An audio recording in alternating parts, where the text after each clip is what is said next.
Hello, and welcome to Sports by Compian. I am your host, Stephen Compian. I am flying solo today because it is a very important day. As you can see, I'm wearing my Tampa Bay Buccaneers gear because it is draft day. 2022. We're going to see what the Buccaneers do. I have the draft pulled up here. Just been watching over it. There was an early rush on receivers. But of course, it started off with Trayvon Walker and Mr. Aiden Hutchinson himself. And then, Garrett Wilson was off the board. Chris Olave was off the board. Jameson Williams was off the board. They were going after these receivers, and I believe they still are. The Commanders picked a receiver. Who was it? The Tennessee picked a receiver. Kenny Pickett is going over to Pittsburgh. Apparently, they're not worried about those small hands over there in Pittsburgh. He'll be fine in that cold. He's not going to have to go too far from New Jersey, about 9 hours or so. So that'll be good for him. Maybe his family will get to see him play, and that's pretty cool. But we are a couple picks away from the Buccaneers selecting over here at pick number 27. This show may or may not go long enough to see who those guys pick. But either way, it has been a pretty interesting draft so far. I don't want to stay on the NFL website too long and, excuse me, end up in any kind of issues. But I did want to welcome you guys and thank you for joining, if you are joining me today on this lovely draft day. One of the cats is around to supervise the situation, make sure I don't get too out of hand on this here draft Saturday to Thursday. It's not they don't really do the draft on a Saturday. That would be strange. But anyway, let me hop into it, guys. I want to talk to you about a couple different things. But first of all, let's wrap up what happened in last week's exciting conclusion of the La Rochelle versus Bulldogs Bengals game. So that game basically wrapped up as following. La Rochelle pulled it off in the second half, but man, was this a pretty close game. I don't think this is actually the one I was thinking of. This is a different game that must have played maybe even more recently. But, this is the one I saw. No, it's not. Man, I'm screwing this up. Well, either way, they had played earlier. Bulldogs Bengals versus the La Rochelle.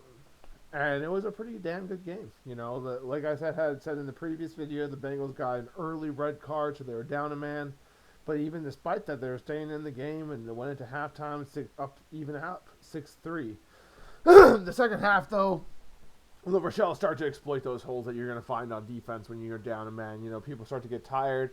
Shuffle defense gets a little bit slower.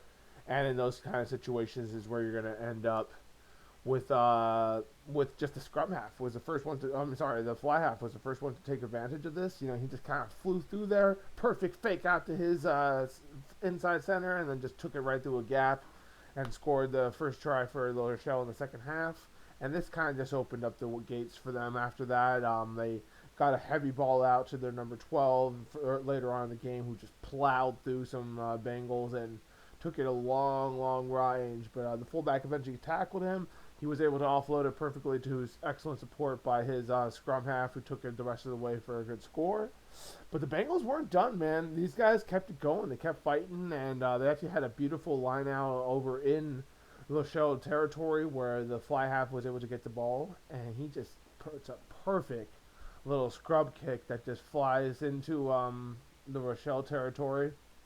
The fullback must have missed that one, because the Bengals were able to close on the ball quick enough and get down for a quick try. It was beautifully done by their inside center, who just absolutely tracked that ball and made sure he got in there for the try. So great response from the Bengals.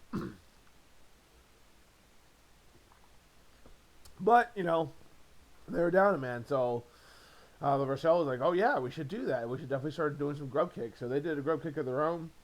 Man, their fullback, or whoever it was who went over there and made that score, the dude almost died. Like, he literally face planted and caught that ball with his face. But, hey, got the try, and that's what matters, Good for him. Just absolute stud of a player.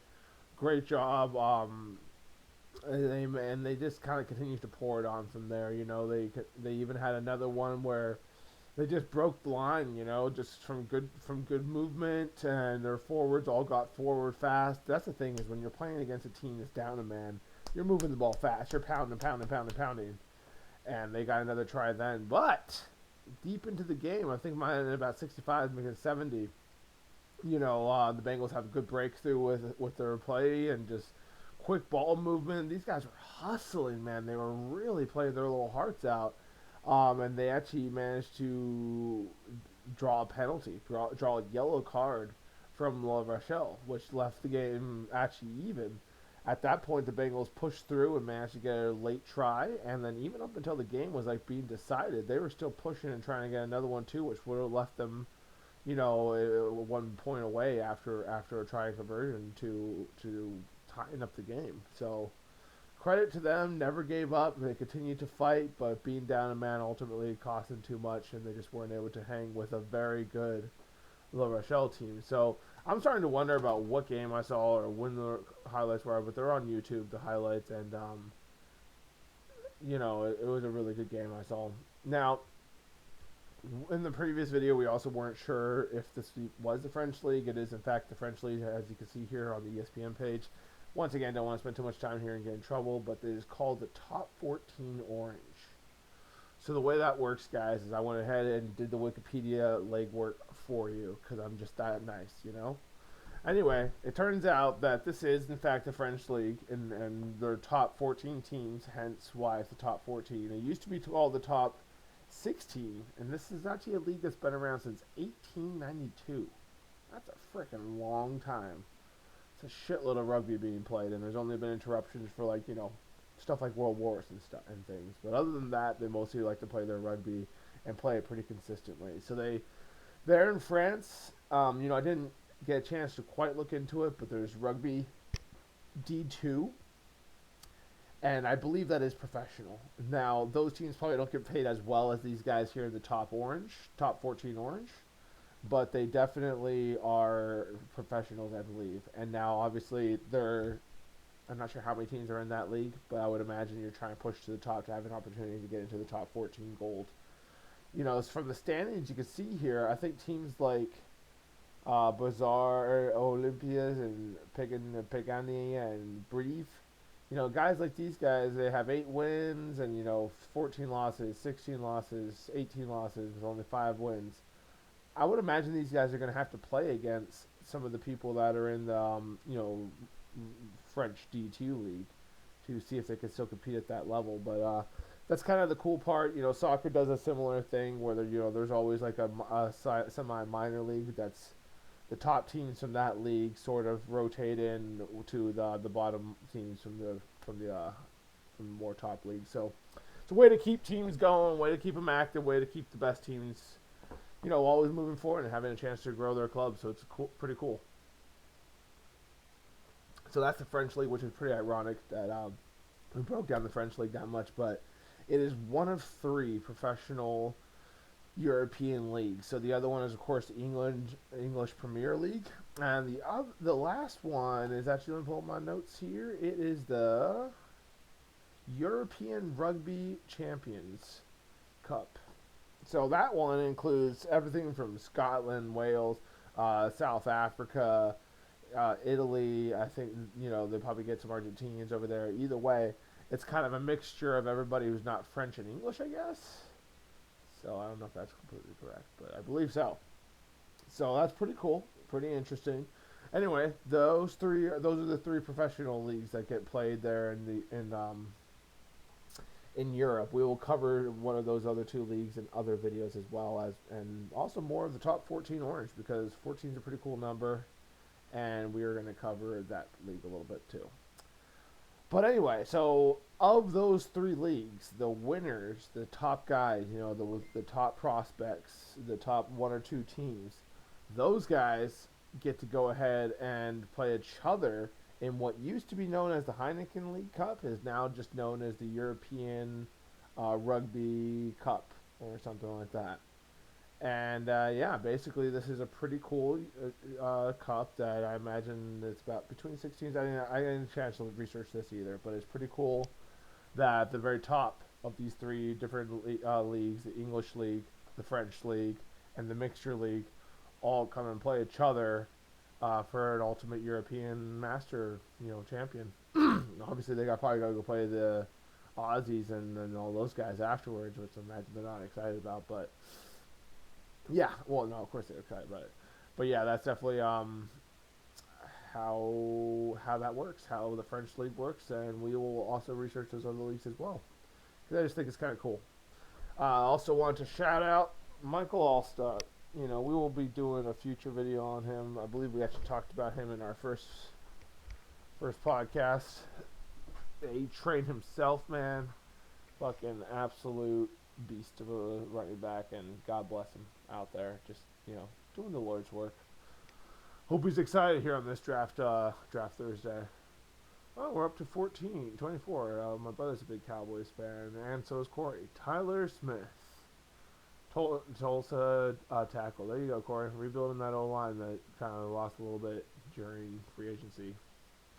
The buddy's a big Green Bay fan. On Walker's a good pickup for him. Good to see him still on the board at that point, actually. So, guys, another thing I want to talk to you about was the USFL, and that is the Rock's football league that he started. We can link on this website a little bit. I think that Rock wouldn't mind us trying to promote it at least. Basically, guys, this is the spring football that we've all been waiting for, that we've all wanted, and now it's finally here. I think we should all get really excited and try to do our best we can to support this. And I wanted to go through here and see, all right, so what's the standings? What's going on here? What are we doing? Well, first of all, the Generals and the Stars are over there leading the North, or tied up for the North. 1-1 each. This is week 3 coming up here. So they're still battling out. The Panthers and the Maulers still trying to figure their lives out a little bit. That's a Michigan and a Pittsburgh team. The Stars are from Philadelphia, and the Generals are the New Jersey Generals. Let's go, boys. Who doesn't love the New Jersey Generals? And I personally took the liberty of researching some of these here New Jersey Generals because, why wouldn't I? And I want to see, all right, so can I list you one player on some of these teams? So I went to the roster, right, and we checked out. And also, guys, if you want to go ahead and put in the comments if you recognize any of these guys, and you're like, oh yeah, that's this dude. I recognize him from college. He fucking played the year, or maybe he was briefly on your team, and maybe you like him, and just didn't quite work out. That's right. Okay, so I didn't recognize anybody here with the New Jersey Generals, so I just wanted to shout out their whole roster. So let's go ahead and go through this real quick, boys and ladies, if you're joining as well. Thank you. And Brandon Bowman. So I don't remember that guy, but goddamn, look at that beard. Good for him. You got Calvin Ashland over there. That's a cool name. Darius Victor. He looks pretty mean. You go to Google some of these guys, and you're like, man, this guy's pretty young. I definitely not going to know who he is. Shout out to Garrett McKillen. Look at that hair. Absolutely beautiful. Moving on to the defensive side, look at Trey Ilston. Just amazing dreads. Shout out, Trey. Get it done out there, bud. We believe in you. Anyway, New Jersey Generals. So I shout out New Jersey Generals because we got a lot of family in New Jersey. Corey is probably currently in that area right now, and so is maybe future guest / maybe podcast host Christopher. Anyway, getting back to these standings, let's go back over to the South where things are getting pretty reckless. The Breakers are currently in the lead, but I think it's just about the same because the Stallions are also 2-0. The Stallions are in Birmingham, and they are actually the hosts of this here tournament or league so far. I think it's all just being played there in the Birmingham Stadium. I could be wrong about that. But anyway, I wanted to go to the New Orleans roster, and I did recognize somebody here. It's our boy, your boy, the very own TJ Logan himself. TJ Logan! Yep, he played with the Buccaneers briefly, 2019 running back for us. Good guy. Shout out TJ Logan. I'm happy to see you out there getting another shot at it, man. Taquan Taylor, I thought I knew who he was. I didn't actually, though, upon further inspection. Didn't recognize anybody over here on the defense, which, I hope some of these guys can make it back into the league. That's why I think this is pretty cool. Plus, I want to start checking it out again. I've just sort of been slack as far as checking it out, but shout out to the USFL, man. They're out here doing their thing. But anyway, we are not done. I did want to cover a couple more teams. Who else were we going to look at, you may ask? We're going to look at the Bandits, of course. And why is that? Because they're from Tampa Bay, and we are strongly considering making this be our USFL team. But not only that, I actually did happen to recognize a couple of their people. Yeah, well, shout out Fred Lina. Sorry, bro, I'm not going to try to mispronounce your name again. But look at that hair. Hell yeah. Jalen Booth, not bad either. But look at our boy John Franklin. You may know him from Last Chance U. I think he was as far back as the red team, as far back as that team that was in where were they, Georgia? Yeah. I'm pretty sure he was in that season. So he's 27 now. He was actually with the Buccaneers last year on our practice squads. Just get cried out, I think, in a very talented wide receiver room there. But good to see him get another shot here with the Bandits. Hope he can make it happen. They're 1-1 right now, so hopefully they can bounce back. Shout out Anthony and Antonio, all doing some fine work out here. I forget if there's anybody else here on this team we want to check out. I don't think so. But yeah, shout out to the Bandits. Strongly considering them being my team. They got absolutely mauled by the Breakers the other day, which is very Tampa Bay-ish to get mauled by a New Orleans team. Anyhow, the last team I wanted to check out was the Stallions, because this is, where most of the games are being played. Is, I think, going to be in the Stallion Stadium right now, and they are 2-0, so we owe it to them to check them out, see what they're about. Look at Sage over here, bro. He's like, dude, with hair like this, I'm only 24, I can make it back. I got this. So he's doing his fine work. Brandon Buck looks like a legit linebacker. God bless him. A lot of these guys look like legit football players. So, I really hope they kick some ass, and hope it works out for them. Don't recognize any of these Stallions. But once again, guys, if you want to comment and say, hey, yeah, I know that dude, or go check out the website yourself, the USFL.com, the USFL. Once again, it is spring football. It's not the best thing in the world, but I just like to support football everywhere. And, it'd be cool if this league could get off the ground. So, you could see some pretty cool games going on right here in New Jersey Generals. A close one with the Birmingham Stallions. Houston Gamblers over the Michigan Panthers, another close one. Breakers took it over the Stars. That was a close one, too. Bandits beat the Pittsburgh Maulers. Funny names for these guys. Michigan Panthers looking for their first win. Didn't find it against New Jersey. The Stars went ahead and got a nice win over the Maulers. Stallions won one over the Gamblers. That was a high-scoring game. You had the New Orleans Breakers. They absolutely destroyed Tampa Bay in this game. Very sad. But hey, Tampa Bay is going to bounce back. They got Houston on Saturday, and Birmingham Stallions against New Orleans Breakers. Ooh, that's going to be a banger. 2-0 versus 2-0 should be a good one. Check it out on Fox. Same with the Bandits one. On Sunday, you're going to get the Maulers against the Panthers. So, hey, one of these guys is going to get their first win. I hope they don't tie. That'd be very embarrassing. USA, you can check it out there. Peacock will have New Jersey Generals and the Philadelphia Stars, which should be a good one as well. That is the two top guys in the North. We're getting some bangers here in Week 3. So, yeah, guys, go ahead, support the USFL football. Some say it's not the best, most talented football you'll see on television. Potentially true. But anyway, go ahead and check them out because it's good times. And also, check out Top 14 Rugby. 14 Orange Rugby, because let me tell you, it's some good stuff. Alright, what else were we going to talk about here? Let's go back to this draft real quick.